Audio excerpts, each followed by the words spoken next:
Time now for State of Play. State lawmakers are going on a 2-week Easter break, but there's no time off for these folks. Mark Eichman joins us from WHYY, of course, along with Dave Baylor from NKS Distributors and Spiros Mantzavinos from the Mantzavinos Group. They are all here. Thank you, gentlemen, for joining us. Two red-hot bills are going on right now in the state legislature. Civil unions and medical marijuana. But Spiros, you brought up a good point. Civil unions, for example, a very hot topic, but once it passes, if it passes, will it still be a big deal? I don't think so. I think, we're not setting a trend here. I mean, I think the awareness level and discrimination for orientation has just no place anymore. And I think it's just gotten to the point nationally that we as a society are much more accepting of this, if you want to term it like that, than previous years and previous generations. So I mean, there's a lot of issues right now that the state is dealing with, and I think this is, when crunch time comes, it's really going to be more about the economics of the state, the budget of the state, than this issue that's going to be talked about for months to come. I agree with Spiros. I think it's one of those issues that's time to move on. When you try to legislate what goes on in people's houses and people's bedrooms, it really kind of takes away from what government's about. So it's a non-issue, and there are a lot of issues facing people day in and day out. When did our attitude towards this bill change? I mean, this is not the first time that this measure has come up in Delaware. Last year, it kind of bailed out at the last minute, but this year going strong and really not too many hiccups for it. Where did we see this change of attitude in Delaware? Has it been going on for years, or did we just kind of realize now's the time? I think it's been a gradual process. If you look at the effort going back several years, almost a decade of, even back into the 90s, of trying to get the, it was HB 99 for a while, the you can't discriminate in housing or other things based on somebody's sexual orientation. And that drum was banged for a long, long time before that was approved. And now this is kind of the next step in it, and I think a lot of the work, the legwork on getting acceptance for this was done for that bill. So now that this has come along, had some hiccups last year like you mentioned, but a lot of it was worked out in getting the discrimination on sexual orientation banned. And now this is sort of the next step, and a lot of the legwork has already been done on it. Another bill that is a hot issue in the state legislature, medical marijuana. Now, this may be a bill, even after it passes, if it passes, that we're still going to talk about and we're still going to look at very closely. A lot of people are worried about, do we have another California in the making? Well, I think when you talk about medical marijuana, the perception that some people get is that now everybody's going to walk around toking it up and all. And I think if you read the parameters of the bill, clearly it doesn't allow that. There's a lot of controls, a lot of constraints, and if it's used properly, enforced properly for medicinal purposes, I mean, I don't see any problem with it.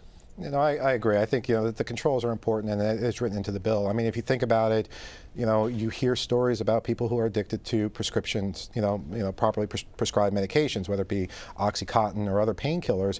I mean, and those too can affect people's lives and other people's lives if they get behind the wheel, as much as perhaps marijuana. So as long as the controls are in place and the awareness, I think we're going to be, it should move forward, and it's going to be treated like any other,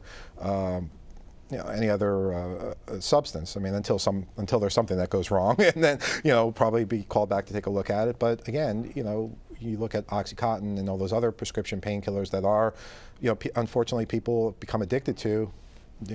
Where's too much of the difference there?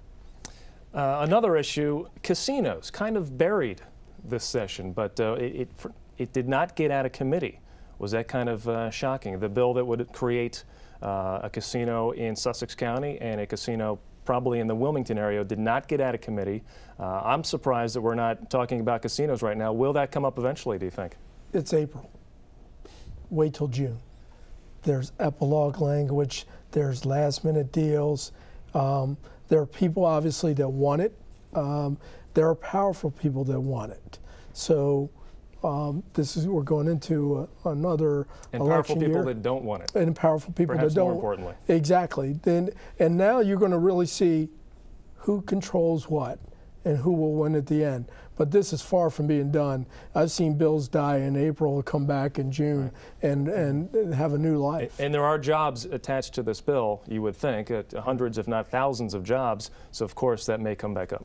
No, absolutely. Jobs are very important. I mean, we talk about, creating a climate to create jobs, and you can't hang your, can't place a complete strategy about job creation or Delaware's economy around casinos. It's a piece of it, and I think as long as the General Assembly and the governor continue, what they're doing and trying to, scour the landscape and see where's that next opportunity, where's that next opportunity to bring a company here or help a Delaware company grow.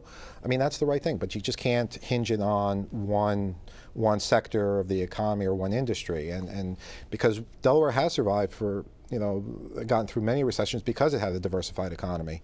So gambling is one part of it. Where's the next thing? But it all kind of ties into everything. If you don't have good roads, if you don't have areas where people feel safe, you can build whatever you want. It doesn't mean people are going to come. So I think it's really a microcosm of what the state needs to look at in terms of luring in their whole economic development plan.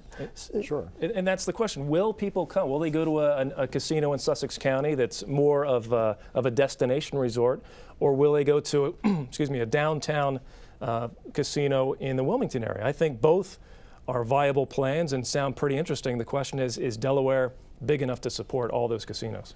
Well, I think it's the free market. I mean, if we truly believe in the free market and in competition, then we need to, walk that talk. Because somebody who has the resources that wants to build has done the due diligence, has done the analysis, and has made a decision. I made a business decision that I can make money, or my group can make money by doing this. And whether it's a casino or anything else, there's a lot of due diligence that's done that we never even hear of. I mean, our economic development office is out there working hard. Our governor works hard, to attract those businesses. But these perceptions, like Dave said, if it's perceived that it takes a long time to get a road built, or there's a problem in an agency, or with schools, or with public safety, somebody who's doing the analysis to present to a board does not pick up the phone and necessarily call Delaware and say, hey, tell me what's good about your state. They're going to see, they'll do a Google search, they'll do whatever due diligence, they'll talk to a friend, hey, how is it there? And that may be enough, and we don't even know it happened.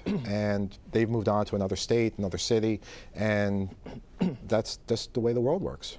So you're thinking we have not heard the last of casinos this session? Absolutely not. And especially depending on what the defect numbers look like. Like Dave said, in June, everything's pretty much up for grabs, and if exactly. things worsen, and that could goose it a little bit, even in the short term. Let's face it, if a DFAC report comes in where revenues are down, then suddenly, and you got a company that says, I'm going to hire 200 to 300 employees, how do you turn that down?